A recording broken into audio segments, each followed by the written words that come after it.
Salam dəyərli abituriyentlər, məzunlar, blok imtahanına hazırlaşanlar və eyni zamanda MİQ imtahanına hazırlaşanlar. Kanalımızın birinci əsəri Əhməd Cavadın Səsli Qız əsəridir və əvvəlcə çalışacağım ki, imtahanlara salınan orijinal əsərlərin təhlillərinə baxaq, ondan sonra digər əsərlərin təhlillərinə baxarıq.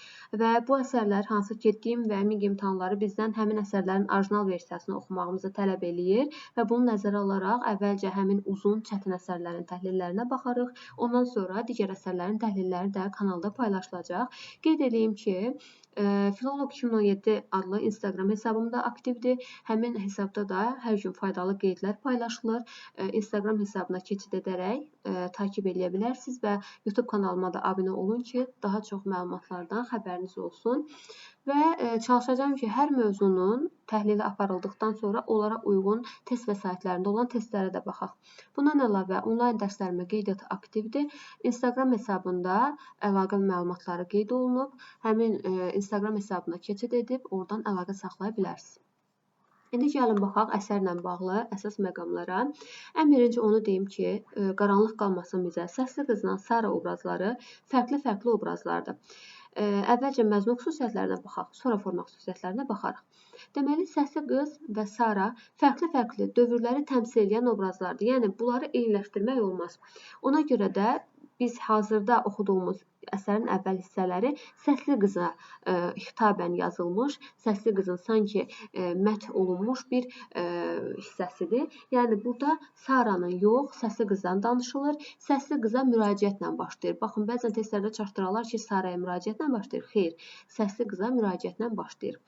Sənin səsin gözəl qız, səslərin ən gözəli. Eşitmədim belə səs, dünyanı dinləyəli. Onu da qeyd edeyim ki, video çox uzun olmasın deyə daha çox başa düşülən asan hissələri, yəni təhlilini verməyəcəm. Lazımi məqamların təhlillərini verəcəm ki, video çox uzun olmasın, çox rahat şəkildə dinləyib əsas qeydlərdən xəbərdar olasınız. Dünyanı dinləyəli, can alıb yüksəldikcə, avazın pərdə-pərdə, çox şeylər görən könlüm yenidən düşdü dərdə. Müəllif demək istəyir ki, sənin səsindəkidir pərdələrdə, mən deyir, dinlədikcə bu səsi, sanki deyir, çox şeylər görən könlüm yenidən dərdə düşür. Biz bilirik ki, Əhməd Cavadın başı bəlalı olmuşdu, o həyatda çox keşməkeşlər çəkmişdi və buna görə də o işarə edir ki, yəni çox şeylər görən könlüm sənin səsini eşitdikcə daha da dərdə düşür. Və burada sənin səsin deyir, dünyadakı elə bir səsidir ki, əvəz edilməz bir səsdir. Yəni, dünyada tayı bərabəri olmayan bir səsə bənzədir. Bülbülün səsi kimi qaynayır incə səsin, sanki ömrüm uzanır, uzandıqca nəfəsin, acımazsan könlümə, zildən enərsən bəmə. Müəllifin Səsli qızın səsini bülbülün səsinə bənzətməsi imtahanlarda salınan əsas məqamlardan biridir. Ən birinci qeydimiz bu olacaq. Çünki səhv eləmirəmsə, MİQ 2025 imtahanında Səsli qızın səsinin bülbülə bənzədilməsi məqamı ilə bağlı sual var idi və digər imtahanlarda da ən çox istifadə olunan hissələrdən biridir. Səsli qızın səsini müəllif bülbülün səsinə bənzədir və burada belə bir oxşarlıq gəlin deyək. Mən bu hissəni oxuduqca sanki həmişə Seyid Əzim Şirvaninin Cuşqul əsəri yadıma düşür və xatırlayırsınızsa, Cuşqul əsərində müəllif deyir ki, tut müğənni dəmini İsa dəminə bərabər. Yəni, orada müğənni dəmi deyəndə nəfəs deməkdir. Deyir, müğənninin nəfəsini İsa'nın nəfəsinə bərabər tut. Hansı ki, İsa'nın nəfəsi axı can verirdi və dirilirdi. Və burada da müəllif deyir ki, sənin deyir, incə səsin deyir, mən dinlədikcə, sənin nəfəsin deyir, uzandıqca sanki mənim ömrüm uzanır. Həmin hissəylə oxşar götürülə bilən bir məqamdır. Zildən enərsən bəmə. Qız yazığam bu dildə, dərdimi şərh eləməm. Qız qurbanmı istərsən inlətdiyim bu səsə? 1000 dəfə ölsün canım, söyləməsin bir kəsə. Qəbul et qurbanımı. Burada müəllif deyir ki, sənin səsin deyir, zildən deyir, bəmə ensən deyir. Mən deyir, mənim könlümə deyir, acımırsanmı ki, yəni sən zildən bəmə enirsən. Mən deyir, yazığam, mənim dərdimi deyir, bu dildə şərh eləmə. Və müəllif öz canını Səsli qızın səsinə qurban deyir. Mənim deyir, baxın, qurbanmı deyir istərsən? Qəbul etdir qurbanımı. Baxın, öz canını müəllif Səsli qızın səsinə qurban deyir. Susma deyir Allah eşqinə. Yəni, sən deyir, təki susma. Bundan sonra mənim üçün yaşamaq nə, ölmək nə? Hər nəfəsin bir ayə, vəhi müqəddəs kimi. Aha, baxın, əsas ikinci qeydlərimizdən biri də bu olmalıdır. Müəllif Səsli qızın deməli, səsini, hər nəfəsini ayəyə bənzədir. Deməli, Səsli qızın nəfəsini ayəyə səsli qızın səsini bülbülün səsinə bənzətdi. Baxın, bu da eyni sual idi ki, hansı 2025-də MİQ imtahanında bir sualın içərisində idi, bəndlər şəklində verilmişdi və digər suallarda da istifadə olunan məqamlardan biridir. Yəni, müəllif qeyd edir ki, səsli qızın nəfəsini ayəyə bənzədir. Bəs yaxşı, vəhy-i müqəddəs nə deməkdir? Vəhy-i müqəddəs, biz yəni bunu digər əsərlərdə də görmüşük ki, qeybdən gələn sanki bir səs, səmavi bir bildiriş, müqəddəs bir vəhy mənasında gəlir, çıxır. Yəni, sənin deyir, hər nəfəsin sanki deyir, vəhdən gələn müqəddəs bir ayə kimidir. Yəni, müqəddəsləşdirir. Dünyada nemətmi var bu səndəki səs kimi? Heç birinin lütfündən tapılmaz ki bir payı. Bilirəm ki, dərdindən ölənlərin yox sayı. Qız bu küskün könlümü bircə sənsən güldürən. Sənsən məni dirildən, sənsən məni öldürən. Burada müəllif demək istəyir ki, yəni sənsən, məni təkcə güldürən də, məni dirildən də, öldürən də sənin səsindir. Və mən sənin səsindəki billuri axışa, gözündəki baxışa deyir, heyranam, məftunam. Sənin incə səsində dalğalanan nəşəyə, qurşandım sitayişə, nəfxi Rəbbim deyə. Aha, deməli, baxın, burada nəfxi Rəbbim ərəb fars sözlərindən biridir. Nəfxi nəfəs deməkdir. Hansı ki, Rəbbin nəfəsi, ilahidən insana üfürülmüş bir ruh, nəfəs mənasına gəlir, çıxır və burada müəllif deyir ki, sənin səsində olan o incə nəşə ki var, mən deyir, ona sanki ilahidən sənə üfürülmüş bir nəfəs, ilahi bir ruh, ilham kimi mən deyir ona sitayişə qurşanmışam. Yəni qızın səsini görün nə dərəcədə ilahiləşdirmiş olur müəllif. İndi şübhəm qalmadı. Səsindəki qəhqəhə doğrudan cəzb edərmiş sufini eşq ilahə. Burada müəllif demək istəyir ki, biz bilirik ki, sufilər hansı ki musiqiyə qulaq asırlar, onların öz yəni dini sufiliklə bağlı olan məqamlar var ki, hətta onlar can qulağı ilə dinlədikdə vəfat edənlər də olur onların arasında və burada deyir ki, sənin səsindəki deyir qəhqəhə, həqiqətən də deyir, mən də artıq deyir şübhəm qalmayıb ki, sənin deyir səsindəki qəhqəhə sufiləri də deyir eşq ilahiyə cəzb eləyə bilər. Sənin səsindəki deyir sirri mən gedib sordum dərvişə. O məndən daha əvvəl heyran imiş bu işə. Bildimi, bilmədimi? Açmadı sirri Allaha. Dedi haqqın cilvəsi görünür cahi-cahi. Sirri həq hakim olmuş ta əvvəldən hər yerə, hər qövmün imanı var bir səsli peyğəmbərə. Baxın, bu hissədə nədən söhbət gedir? Deməli, bu hissədə deyir ki, mən deyir, yəni bu səsin sirrini gedib dərvişdən soruşdum. O deyir, məndən də əvvəl bu işə heyran imişdir. Deyir, bildimi, bilmədimi, deyir, sirri deyir, açmadı və deyir, dedi ki, haqqın cilvəsi, yəni Allahın verdiyi bir nemət, Allahın verdiyi bir xüsusiyyətdir ki, bu deyir, gah-gah görünür. Gah-gah görünmüş olur. Və burada hər qövmündə deyir, bir səsli peyğəmbərə imanı var.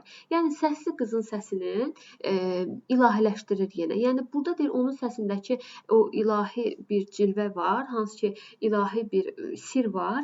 Bu, gah-gah görünür onun səsində və bu ilahiləşdirilmə əlaməti kimi göstərir bizə. Və hər qövmündə, yəni hər millətin də bir imanı var, bir səsli peyğəmbərə imanı var. Bu nə deməkdir? Hər millətin, hər dövlətin, hər bir insanın özünün imanı var. Yəni, hər kəsin bir səsli peyğəmbərə imanı var və sanki müəllif də səsli qızın səsini iman yeri kimi görür. Çoxdandır anlaşılmış bu sir Fərat boyunda. Axtarırmış o sirri Kür Arazın suyunda. Əskilər onu sormuş ağsaqqal ələnlərə, haqq nuri, haqq sirrini qəlbi ilə görənlərə. Demişlər ki, birinci gözəllik qız səsidir, gözəl qızdır, gözəl səs bu haqqın cilvəsidir. Baxın, deməli, bu sirdir Fərat boyunda çoxdan anlaşılıb. İndi deyir, bu sirri Kür Arazın suyunda axtarırlar. Deyir, əskilər deyir, bunu ağsaqqal ələnlərə sormuşdular, deyir. Hansı ki, haqq nurunu, haqq sirrini qəlbi ilə görənlərə. Deyir, ərənlərə soruşmuşdular. Hansı ki, deyir, onlar nuru, haqq sirrini öz qəlbi ilə görənlər. Yəni, arif insanlar idilər bunlar. Və onlardan da soruşdular, deyir, onlar deyir, demişdilər ki, birinci deyir, gözəllik elə qızın səsidir və gözəl qızda gözəl səsin olması da Allahdan gələn bir nemətdir. Hər dinin əsli nədir? Qayibdən gələn bir səs, biçarə insanlığın dərdini bilən bir səs. Yəni, burada onu demək istəyir ki, yəni, bayaqki məqama oxşar bir məqamdır. Hər dinin, yəni, əsli nədir? Qayibdən gələn bir səs. Baxın, məsələn, biz dinlərdə var, məsələn, bütpərəstlikdə, buddistlərdə var, məsələn, Buddanın gedib bir tənha yerdə oturması, ona sanki vəhiydən səslər eşitməyi və yaxud da Məhəmməd Peyğəmbərin sanki vəhiydən ona deyilən sözlərin Qurani Kərimə yazılması. Bax, bu kimi məqamlar qayibdən gələn bir səs hər dinin əslidir, deyir. Və biçarə insanlığın da, çarəsiz insanların da dərdini bilən bir səs deyir. burada öz əksini tapır və bir çox gözəl qızların billur kimi səsləri azmı xilas eləmiş ölümdən bir kəsləri. Oxudum tarixlərdə qan içən bir hökmdar. Burada tarixlərdə oxuduğunu yox əslində. Tarixdə gördüyünü yazıb. Belə deyim də, burada müəllif əslində deyir tarixlərdə oxumuşam, amma əslində bu müəllifin yaşadığı dövrdə özünün ölkəsində, özünün vətənində baş verən hadisələr idi ki, müəllif bunu real olaraq görmüş və bundan təsirlənərək əsəri yazmışdı. Yəni əslində bu tarixlərdə oxuduğu yox, elə özünün vətənində gördüyü hadisələr idi və öz vətənində baş verən hadisələrlə əlaqəli yazılmışdı. Qan içən bir hökmdar bir ölkəni amansız eləmişdi tarımar. 6 aydan çox sürən qanlı bir mühasirə tutulmuşdu çox acı basqına birdən-birə. Deməli biz görürük ki, bu qan içən bir hökmdar ölkəni tarmar eləyir, viran eləyir və həmin ölkəyə daxil olana qədər həmin ölkənin vətəndaşları 6 ay mühasirədə qalır və bu mühasirə dövründə də 6 ay bunlar mübarizə aparırlar. 6 ay ərzində bunlar vətənləri üçün döyüşürlər, çabalayırlar, ancaq birdən-birə basqına məruz qalırlar. Əlbəttə ki, 6 ay mühasirədə qalan və vəziyyəti yorulmuş olan insanlar üçün birdən-birə basqına məruz qalmaq çox ağır bir məqamdır və buna görə də artıq onlar məğlub olurlar. 100 minlərlə atılan can yağısı oxları, dişləri ilə çeynəyib sərilmişdi çoxları. Doğranmış əllərində qırıq qılınc qəbzəsi, boğulmuşdu köksündə igidlərin son səsi. Yurdunu verməyənlər doğranmışdı xınç-axınç, tökülmüşdü yerlərə dağ kimi qalxan qılınc. O yanda qanlı gövdə, bu yanda gövdəsiz baş, bir qafa cığlanmışdı hər qəzada nənən daş. 100 minlərlə qız-qadın dağılmışdı düzlərə.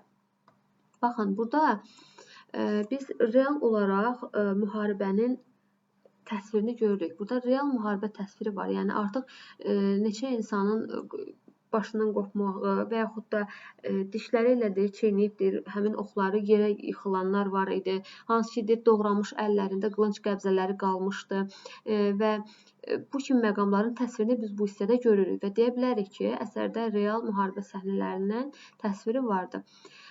Ölüm rəngi kökmüşdü saralan üz gözlərə, cənnət kimi bir ölkəyə məzarlığa dönmüşdü. Baxın, bu hissəni biz oxşar götürə bilərik harayla. Yusif Vəzir Çəmənzəminlinin Zeybək qız əsərini xatırlayaq. Həmin əsərdə belə bir hissə var idi. Mithat Əfəndi Darülfünunə getməkdən əl çəkir, fikrini dəyişir və fikirləşir ki, o ruhunu dincəltmək üçün camiyə getməlidir. O yola çıxanda qarşısına çıxan türklərin hamısının üzlərini sönük, ac, səfil vəziyyətdə görür, solğun şəkildə görür. Onların da üzlərinə hansı ki, solğun, səfil versiya, yəni görüntü kökmüşdü və bu da ölüm rənginə sanki bənzər bir xüsusiyyətdir və həmin saralan üz gözlərə həmin əsərdə də solğunluq gəlmişdi, bu əsərdə də. O əsərdə də var ki, cənnət kimi bir ölkə xarabalığa çevrilmişdi, dağıdılmışdı, yandırılmışdı. Burada da cənnət kimi bir ölkə artıq məzarlığa çevrilmişdi.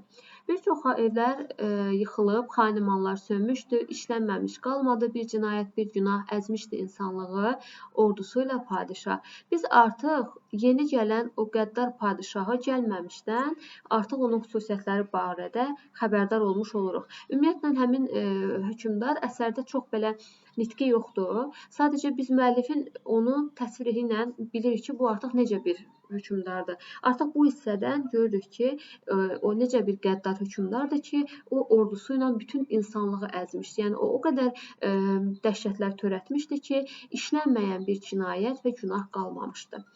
Haqsızlıq oldu qanun, yıxıldı xanimanlar. Hər şeydən xəbərsizkən yandırıldı çox canlar. Qalmadı ağızlarda yaşamağın heç dadı. Bir çox yazıq quşların qoparıldı qanadı. Əskərsiz komandanlar qırıb atdı yayını. Fələk döndərdi zəhrə bu ölkənin payını. Baxın, haqsızlıq deyir, qanun olur. Deməli, bu hökmdar gələndən sonra qanuna çevrilən nə olur? Haqsızlıq olur.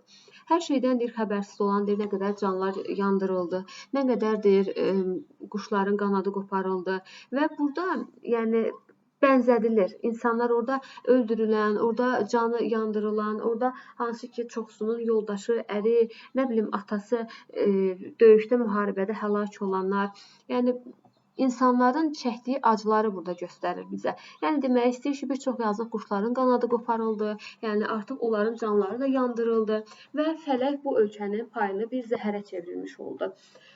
Və burada biz görürük ki, deyir, gülmək zaten yox idi, ağlamaq oldu yasaq. Zavallı məğlub ölkə, sənə nə hüquq, nə haqq. Və burada biz görürük ki, təbii ki, ölkə 6 ay ərzində mühasirədə idi və 6 ay mühasirədə olan, mübarizə aparan bir ölkədə əlbəttə ki, gülmək yox, ah-nalə olar və artıq gülmək olmayan bir ölkədə ağlamaq da yasağa çevrilmiş olur. Və burada zavallı məğlub ölkəyə müraciət edir, deyir ki, zavallı məğlub ölkə, sən artıq yəni məğlub olmusan, sənin nə hüququn, nə haqqın olacaq ki? Ertəsi gün çox erkən yuyuldu qaldırımlar, sallaqla güldürüldü, hıçqırıqlı bir diyar. Yuyuldu divarlara sıçramış qan ləkəsi, vay səsi susduruldu, əmr edildi, toy səsi. Biz burada oxşar məqam digər əsərlə gələn analogiyamızı quraq, sonra izaha keçək. Deməli, Bəxtiyar Vahabzadənin Şəhidlər poemasının təzadlar hissəsində belə bir məqam var ki, ertəsi Bakının küçələrindən yudular millətin qızıl qanını, yuya biləcəkmi o cəllad görən, qanla ləkələnmiş öz vicdanını. Belə bir hissə var və həmin hissəni siz diqqət edərsəz, təzadlar içində bölməsində 2 dəfə təkrarlanır həmin hissə və bu hissə ilə oxşarlıq var. Burada da divarlara sıçrayan qan ləkəsi yuyulur, səhəri vay səsi susdurulur və toy səsi əmr edilir. Düzdür, orada toy səsi əmr edilmir, amma divarlar yuyulur, qan ləkələri yuyulur, yəni sanki heç nə olmamışdı. Və haqqı yoxdur kimsənin söz deyib dərd açmaya, bəzənib çıxmalı idi gələnlər ağlaşmaya. Nəyə görə? Çünki təzə hökmdar gəlir, onun qabağına ağlaya-sızlaya kimsə çıxartmaq istəmirdilər. Ona görə deyirdilər ki, sən yəni ağlaşmaya da bəzənib çıxmalısan. Döndü oldu qəhqəhə, qan qusan hıçqırıqlar, çiçək səpəcək oldu, bütün qəlbi qırıqlar. Qan içən padişaha hazırlandı istiqbal. Deməli, bu artıq təzə hökmdar gəlir, hansı ki, və buna görə də həmin hökmdarın qabağına insanları çıxartmalı idilər. Və deyir, qan qusan deyir, hıçqırıqlar, yəni hansı ki, dünən deyir, ağlayanlar, dünən dərd əzab içərisində boğulanlar, bu gün deyir, artıq çiçək səpəcək oldu. Və deyir, təzə gələn padşah üçün istiqbal hazırlandı deyir. Sən deyir, qarşıya deyir, çıxmalısan, istəyirsən öl, istəyirsən qal, sən onu qarşılamalısan. Elə bil olmamışdı dünənki keşməkeş də, çıxdı güləş üzü ilə o bəxtəvər günəş də. Yəni deyir, heç deyir, elə bil dünənki keşməkeş olmamışdı, o dünənki qırğın olmamışdı. Günəş də deyir, özünün elə güləş vəziyyəti ilə deyir, çıxdı. Mənim də deyir, qanlı qansız cilvələrim var deyə. Və burada deməli, həmin hissədə çıxdı dərin göylərə, sıçrayaraq üzməyə, yüksəlincə göylərin sakit gəzən sultanı, qaranlığın qalmadı dodaqlarında qanı. Burada biz görürük ki, müəllif bizə obrazlı şəkildə səhərin açılmasını göstərdik ki, günəşdir, göylərin sakit gəzən sultanını günəşdir. Yəni, o çıxandan sonra qaranlıq qalmır da, səhər açılır. Yəni, deyir, artıq səhər açılır, günəş də heç nə olmamış kimi artıq səmaya qalxır. Çaşdığından əvvəlcə buludlar da qızardı. Dünən buludların da çox dönük rəngi vardı. Biraz sonra onlar da əkildilər, getdilər. Yerdə qalan buludlar matəmi tərk etdilər. Deməli, deyir, buludlar da artıq deyir, əkilib getdilər. Yəni, müəllif onu demək istəyir ki, yəni, dünənki hadisəyə şahidlik edənlər artıq bugün döndülər. Yəni, dünənki hadisəni günəş də görmüşdü, buludlar da görmüşdü. Yəni, bunu işarə edir. Kimdir bu sultan deyə sordular bir-birindən. Eşidincə adını ah çəkdilər dərindən. Ağardılar qorxudan, çəkildilər dağlara. Sırmalı bəxtəvər də qonaq gəldi bağlara. Deməli, bu hissədən sonra bilmirəm, gördünüzmü? Sabah vaxtı çiçəklər, çıxınca çaşqın günəş, nə dadlı mahnı söylər. Bu qıldıqsız günəşin sehir var baxışında. Bir kərə göründü, göz yaşı axışında. Çiçəkli kirpiyində yaşdan əsər qalmayır. Qaşqabaqlı buluddan bir salam da almayır. Nəşədən hallanırlar, içirlər zövqü incə. Çiçəklərdə dad vardır, ta qaranlıq gəlincə. Ömürdəndir bir gündə. Ey çiçək, sevin haydi. Baxın, çiçəyə müraciət var. Ey çiçək, sevin haydi, ya batmayaydı günəş, ya çiçək olmayaydı. Bir də ki, bu həyatda günəşmi yalnız batan, az qaldı deyəcəkdim, bütün həyat bir yalan. Baxın, burada demir ha, bütün həyat yalandır, deyir, az qaldı deyəcəkdim, bütün həyat bir yalan. Həyat deyir, yalan olsaydı, deyir, bu coşqun çiçəklərdir, nə oldu, nədir? Yox, deyir, bir günlük də olsa, həyat deyir, yenə də deyir, həyatdır, yəni həyatın dəyəri var. Dünən bir nişan yoxkən, bağda səsdən səmirdən, enincə dağdan günəş, quşlar da coşdu birdən. Qarışdı qaqqıltılar, billur səsli cəhcəhə, yüksəldi hər budaqdan bir nazənin qəhqəhə. Sanki birdən çalındı qumrov, kaman, nayla, ney və burada musiqi alətləridir. Doldu şirin səslərlə kölgəli bağ, boz günək. Məgər bəzən həyatla ölüm qardaş olurmuş. Baxın, burada həyatla ölümün qardaş olması bu məqamda da göyərçinlə uçuşurdu yanaşı. Göyərçinlə qaranquş qorxmadan üzə çıxdı, eldən qaçan qırqovul. Baxın, burada da belə bir hissə var. Qoyun hissəni tapım bir dəqiqə. Burada nəyi axtarırdım? Burada bəzi əsərlərdə, bəzi kitablarda qaranquş əvəzinə qızılquş yazılıb, göyərçinlə qızılquş və burada qızılquşla göyərçin bir-birinə zidd olan obrazlar, yəni quşlardır. Belə deyim, qızılquş ölüm daşıyan vəhşi quşdur. Göyərçin amma yəni sülh quşudur. Yəni deyir ki, ölümlə həyatın qardaş olmasını göyərçinlə qızılquşun yanaşı uçmağına bənzədir də. Bu PDF-də nəsə qaranquş şəklində verilib. Qorxmadan üzə çıxdı, eldən qaçan qırqovul. Yumşaldı ürəklər, qalmadı şeytan çuğul. Zalımın bəxti üstün, məzlumların ahından, yəni zalımın deyib bəxti üstündür, bu məzlumun ahından onlar daha üstündür. Quşlar nə gözləyirdi ölüm padişahından? Ölüm padişahı adlandırılan kimdir? Bu yeni gələn qalib hökmdardır, hansı ki bu ölüm padişahı adlandırılır. Quşlar da bax, gözəl qız, coşdu o gün sənin tək. Onlar da sərdə durdu yollara səslənib. Bütün şəhər silkinib, əsər qoymadı pasdan. Dünənki matəmxanı doğrudan çıxdı yasdan. Düşmən şahın gəlişi qanuni bayram oldu. Qanuni bayrama çevrildi. Nə? Düşmən şahın gəlməyi. Bir çox dərdli ürəklər qanlı sevinclə doldu. Qəribə şeydir insan. Al əlindən canını, istəyirsən ovucla, hurlat axan qanını. Qoparıb əz qəlbini əylən çırpınması ilə, sürüklənsin yerlərdə beyninin bağası ilə. Heç baxma istəyirsən, saflığa, günaha əs. Bir yırtıcı cəllad ol, doğra parça-parça kəs. Qadınsa tut boğunun, qanqusan fəryadını, qoy çıxarsın yadından sevdiyinin adını. Qızsa atın döşündə, ləhlət gün qızmarında, gəlin səhərraca qoy, əsrlər bazarında. Sonra çəkil uzaqdan, məğrur baxışla bir bax. Deməli, bu hissəyə qədər gəlin baxaq. Deməli, burada deyir ki, insan deyir, çox qəribə varlıqdır.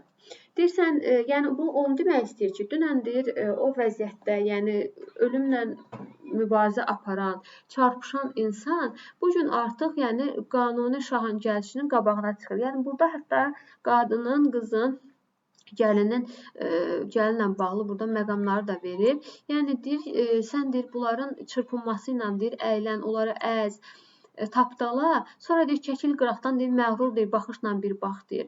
Görəcəksən deyir, ölənlər baldırında bağırsaq, sənin qanlı əlində bitməz qüvvət var deyə hazırdır bağışlayıb dadsız gülməyə. Yəni bu o demək istəyir ki, yəni dünən o hadisələrdən, baş verənlərdən sonra bunlar qabağına çıxdılar. Yəni bu insan gör nə qədər qəribə bir varlıqdır ki, dünənki hadisələrdən sonra artıq hazırdır, sən güclüsən deyənə, sənin əlində qüvvətin var deyənə, səni bağışlayıb dadsız gülməyə hazırdır. Bu yoxsul insanları qırdırdığımı bir kərə. Qəhrəman olacaqsan, düşəcəksən dillərə. Keçmişdə coşmayardı məzlumun qanlı kini. O zamanlar güc idi xalqın yeganə dini. Keçmişdə xalqın yeganə dini nə idi?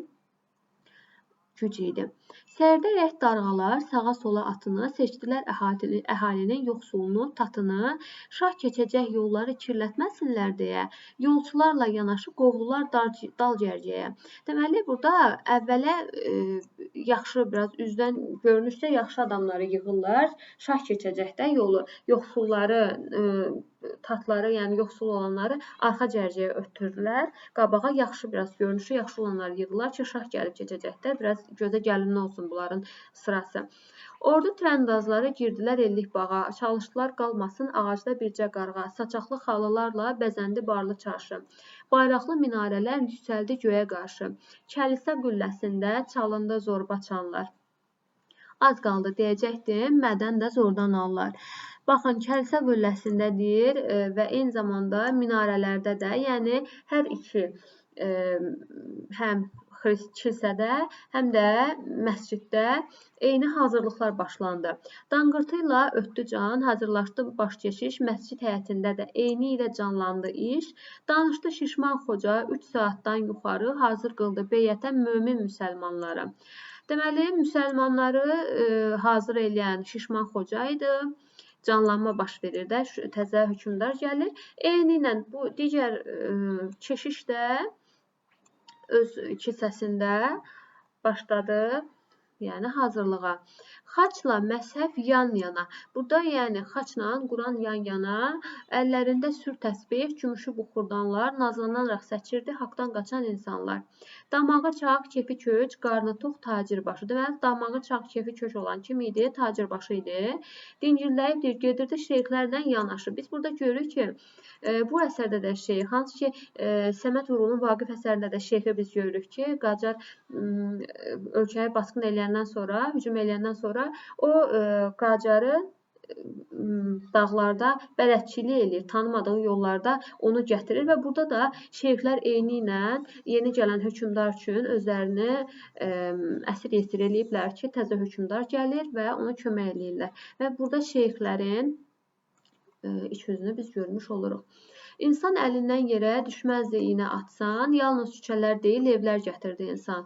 Dırmaşmışdı uşaqlar mazğallı divarlara, boylanıb dururlardı, ürkək, zəif, avara.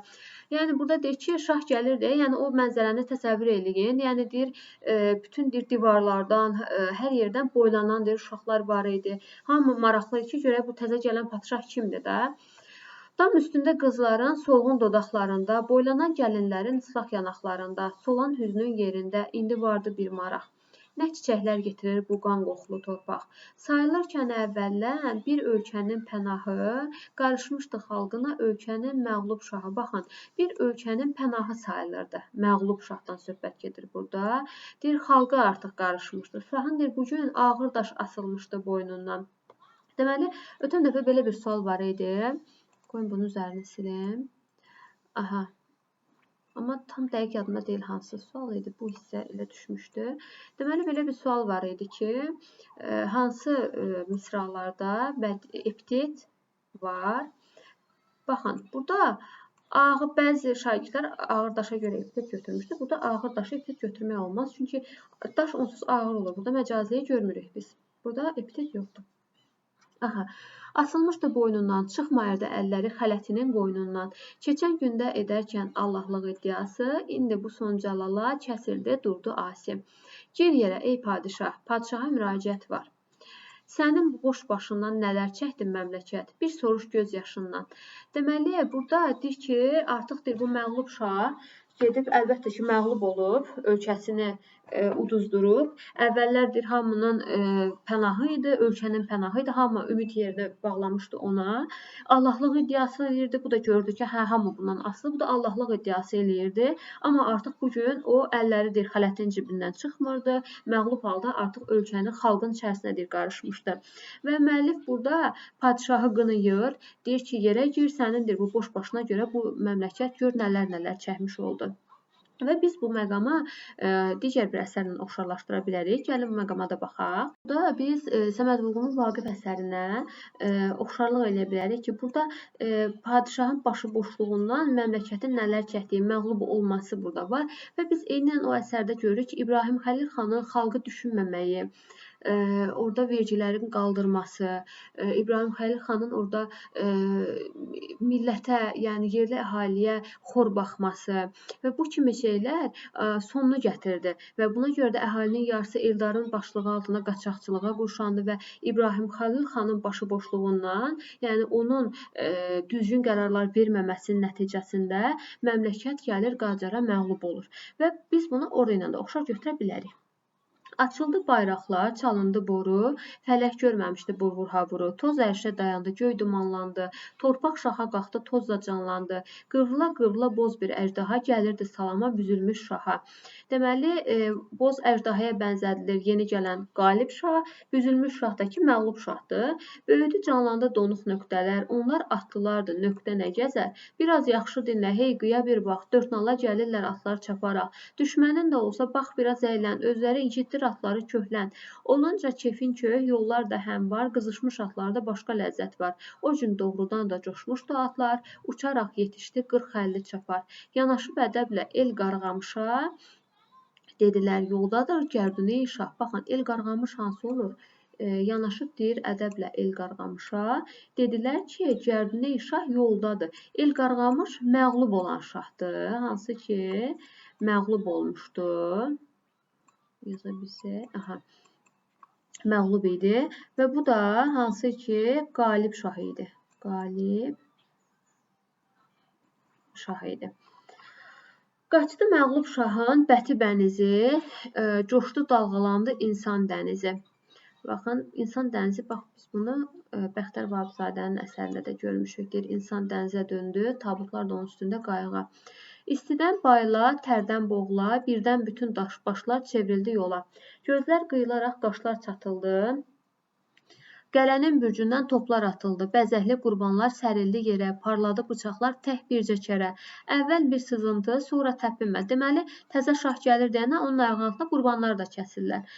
Müəllif heyvana müraciət edir. Dinmə yazıq heyvan, ölsən də dinmə. Çevrilmiş gözünlə yollara bir bax. Bu gələn gərdunə uğursuz qonaq. Baxın, uğursuz qonaq hansıdır? Yenə deyirik, qalib şahdır. Deməli, uğursuz qonaq qalib şahdır. Biz bunu mütləq deməli, ayırd eləməyi bacarmalıyıq ki, testlərdə verə bilər. İçməyə qan istər, bilirsənmi qan? Heyvan qan içər, olmasa insan, bax belə alqışla çırpınıb dur da, sənin də payın var bu vurha burada. Belə bir cəlalı görməmsən sən, qabaqda qır atın üstündə gələn o seyrək saqqallı buxağı salla. 7 tuğ ardınca gələn gəlalla, o qanlı şərabdan doymayan xaqan səndən qan istəyir, bilirsənmi qan? Nədənsə qatilləri boğmuyurmuş göz yaşı, gəldi uğursuz xaqan. Bax, uğursuz qonaq, uğursuz xaqan. Cərbinə şahlı qalib şahın adlarıdır. Sadəcə ad dəyişməklə verilir. Əkildi xalqın başı. Baxaraq azğın-azğın qandaman gözləri ilə ürəkdən məğlub şahın əyləndi sözləri ilə. Qalxdı başlar səcdədən. Başlandı çirkin hesab. Dodaqlar üzəncidə öpüldü çaxçıq corab. Samur kürkün ətəyi öpüldükcə marça-març ayini təqdis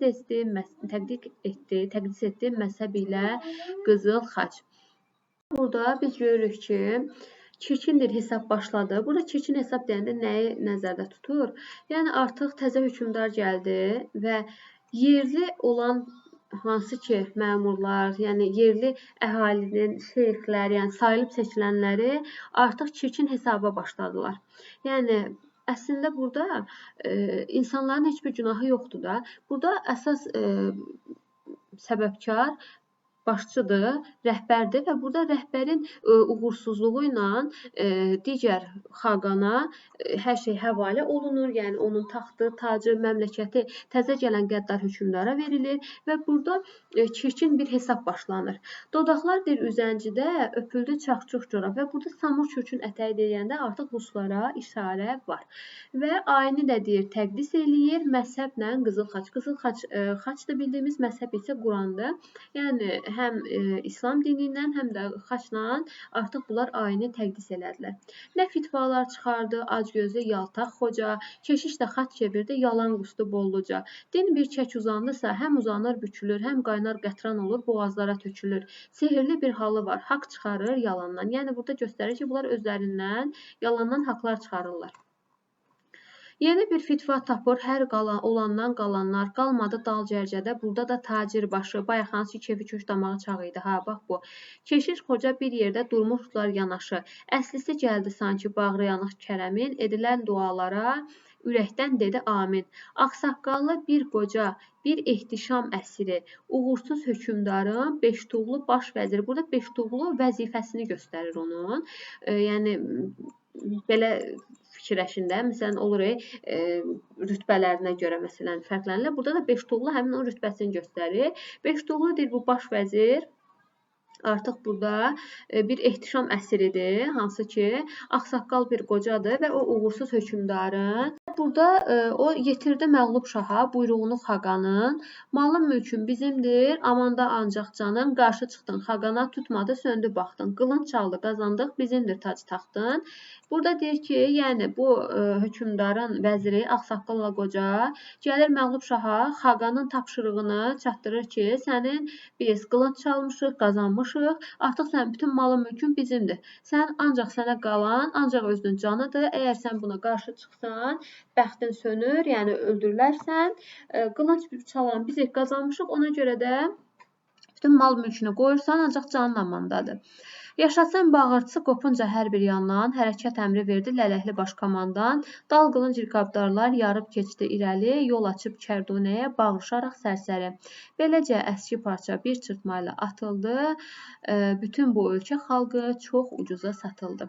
Qaldı bütün kənarda can verənlər, ölənlər, satışı təsdiq etdi, tox qarınla gülənlər. Baxın, burada onu demək istəyir ki, yəni orada 6 ay mühasirədə əzab-əziyyət çəkənlər, orada əziyyətlə vətəni qorumağa çalışanlar, can verənlər, ölənlərin deyir, hamısı bir kənara getdi. Ölkə deyir, çox ucuza satıldı və bu satışı da deyir, təsdiq edənlər bu müharibədə əziyyət çəkən və yaxud da vətəni qoruyanlar yox, tox qarınla da gülənlər oldu. Axşam köçdü şəhərə, bir sürülü ailə axşam. Çoxlu xəbər gətirdi, şivənli ailə axşam. Ürkək gəzən kölgələr qorxurkən bir-birindən, göz vurdu ulduzlar da göylərin kəfkirindən. Hıçqırdı yer bu doğru, bir bax ki göy nə hayda. Solğun dodaqda güldü, hər dərdə solğun ayda. Ondan gözəl bu zülmü bir can ki görməmişdi. Qırğında fırlanarkən ay sanki görməmişdi.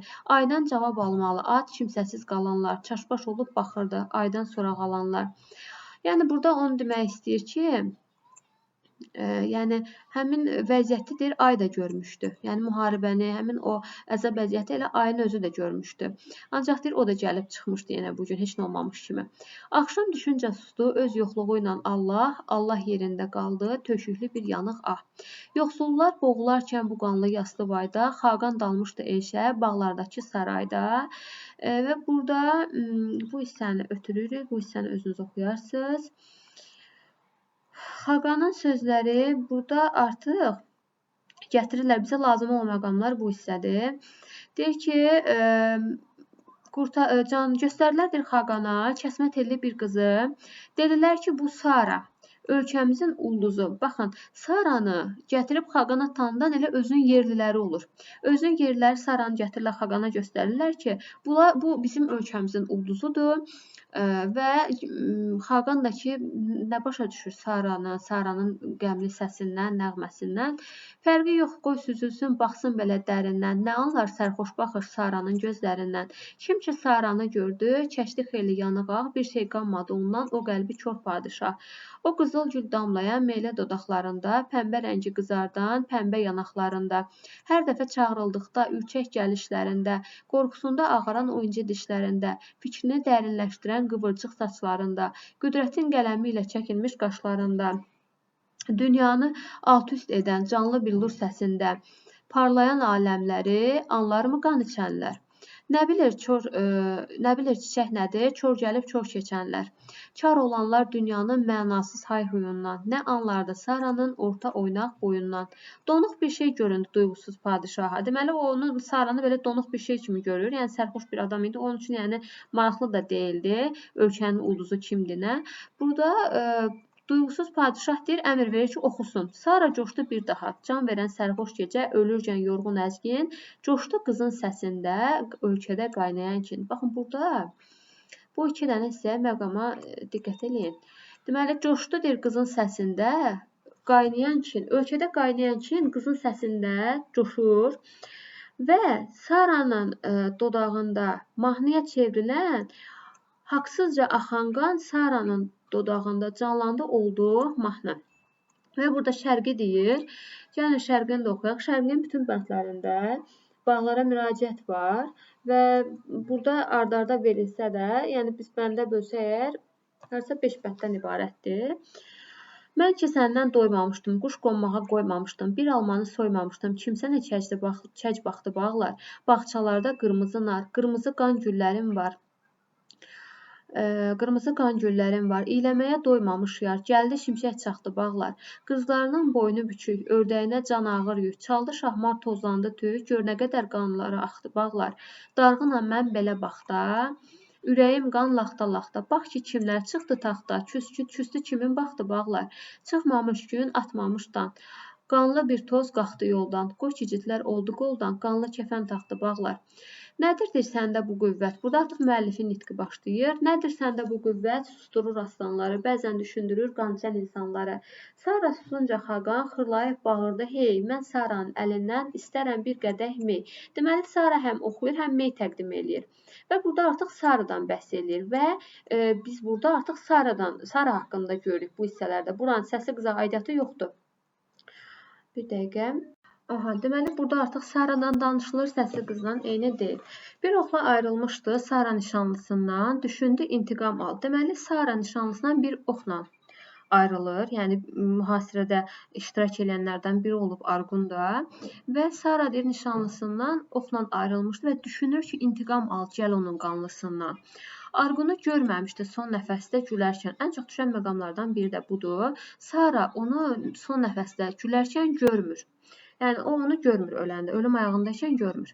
İndi görmək istədi cəlladını ölərkən və fikirləşir ki, artıq mənim qabağımdadır, qoy ondan intiqamını alım. Fırlatdı bir qəhqəhə, çılğınca qalxdı birdən. Arqun, sən olmadıqca yaşayıram necə mən? Arqun, yetiş hardasan? Arqunu öz ürəyində səsləyir köməyinə. Deyir, Arqun, hardasan? Deyir, yetiş, qaldır mənim qolumdan, qurtarım öz yurdumu həqarətdən, zülümdən. Sara süzdü bir dəfə, Xaqan mırlandı bəhbə. Sara süzdü bir daha, əlində gülcün qədəh. Rəqqasələr də qalxıb başlayınca süzməyə, iti bir hərəkətlə zəhər qatdı qızməyə. Əslində qız bura gələndə o fikirdən gəlməmişdi. Anidən ağlına gəlir, başlayır intiqam almaq fikri anidən beyninə gəlir. İndi onun halını gücdür gətirmək dilə. Ürək çırpıntısından çapqılandı meybələ. Qadınlıq qorxusundan yarıldı gülcün dodaq, yanaşdı titrəyişlə düşmən şaha bir sayaq. Qansız dodaqları ilə öpdü şahın əlindən, buyursun padişahım zorla çıxdı dilindən. Deməli, əslində şahın əlindən öpüb ona yaltaqlanmaq Saranın xarakterinə zidd bir xüsusiyyət idi. Çünki o ona nifrət eləyirdi. Vətənini məğlubiyyətə uğradan, öz həm yerlərini qıran bir şəxsə qarşı yaltaqlanmaq Saranın xarakterində yox idi. Sadəcə o, deməli, şahı öldürmək üçün hiləyə əl atır burada, belə deyək.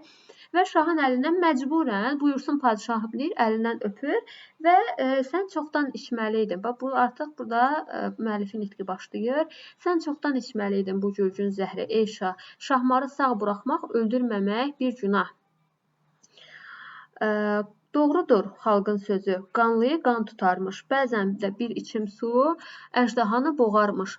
Şahı ölmüş görəndə açılan gülcün səhər, qarışdı məclis bütün, qaçışdı rəqqasələr.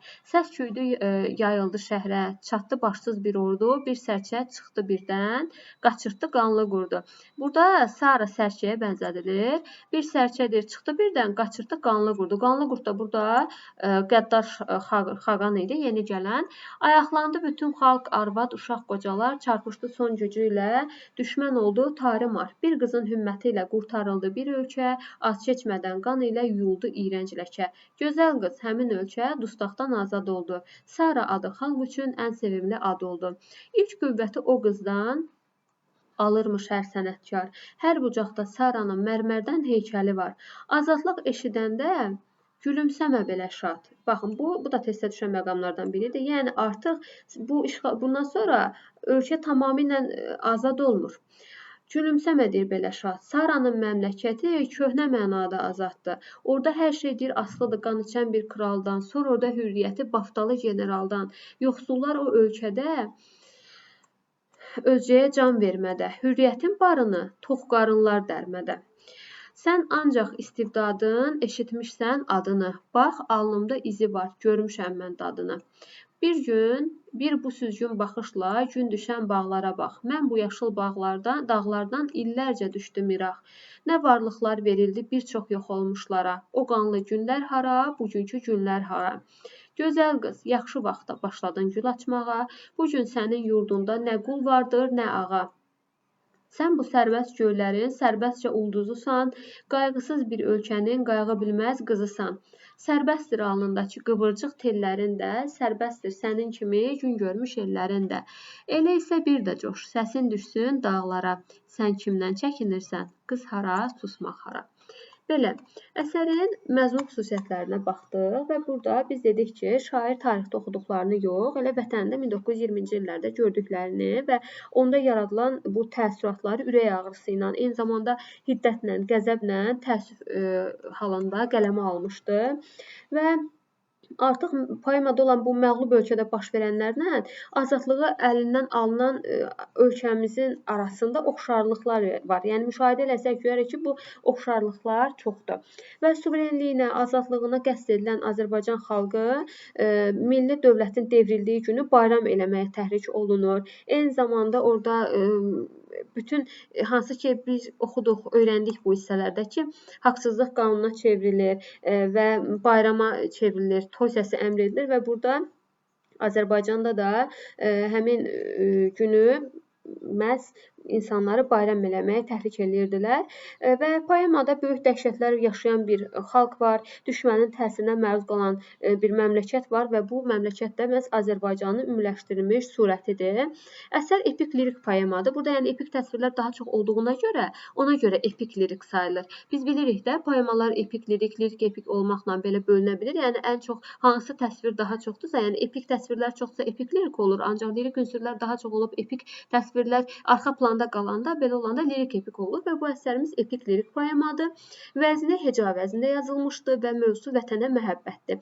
Və problem burada, əsas problem biz öyrəndik ki, baxdıq ki, əsas problem nədir burada? Ölkəyə müharibə, digər deməli, yadelli hücumu, ölkənin işğal edilməsidir və problemin həlli də nədir? Milli azadlıq hərəkatının bəs başladılmasıdır. Və bunu da qeyd edeyim ki, əsərdə ad verilən səsli qız Snegdoxadır.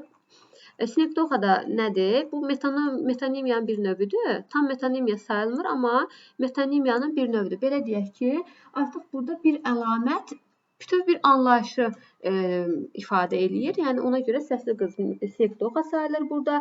Əsərin süjet xətti var. Vahid bir süjet xətti var əsərin və epik təsvirlərə geniş yer verilmişdir. Burada təhkiyə var həm də lirizm özünü göstərir. Lirizm burada həm də özünü göstərdi Saranın dediyi parçada, şərqidə. Demişdik 1928-29-cu illərdə yazılmışdı və burada poemada toxunulan məsələlər var ki, məhəbbətdir vətənə, sonra işğalçılara nifrətdir, azad müstəqil yaşamağın bir ölkə, vətəndaş üçün hər şeydən vacib olmasıdır. Bütün bunlar əsərdə özünü göstərən xüsusiyyətlərdən biridir və bundan başqa mən fikirləşirəm ki, artıq lazım məqamları biz demişik. Bundan başqa, bax, əsərin bu hissəsinin, ön hissəsinin biz deyə bilərik ki, səsli qızın şərəfinə yazılmış bir mətiyyədir sanki. Yəni, onun tərifinə yer verilmişdi bu hissədə və bu hissə eyni zamanda proloq hesab olunur. Proloqda bilirik ki, əsərin əvvəlində verilən hissədir. Bəzən testlərdə bunu epiloq adı ilə verirlər. Proloqla epiloqu bir-birindən qarışdırmayaq. Çalışaq ki, öyrənək. Proloq əvvəl hissədir, epiloq sonda verilən hissədir. Və bundan başqa, əsərdə biz təzada da, bədii təzadlara da rast gəlir. Məsələn, Səsli qız əsərində biz bayaqdan oxuduq burada, təbiət mənzərələri verildi, düzdürmü? Təbiət mənzərəsi ilə əsərdə baş verən hadisələr bir-biri ilə münasibətdə təzad yaradır. Yəni, bu təzadı biz burada görmüş oluruq. Yəni, belə təzadlara biz başqa əsərlərdə də rast gəlirik. Məsələn, İsmail Şıxlının Dəli Kür əsərində də var.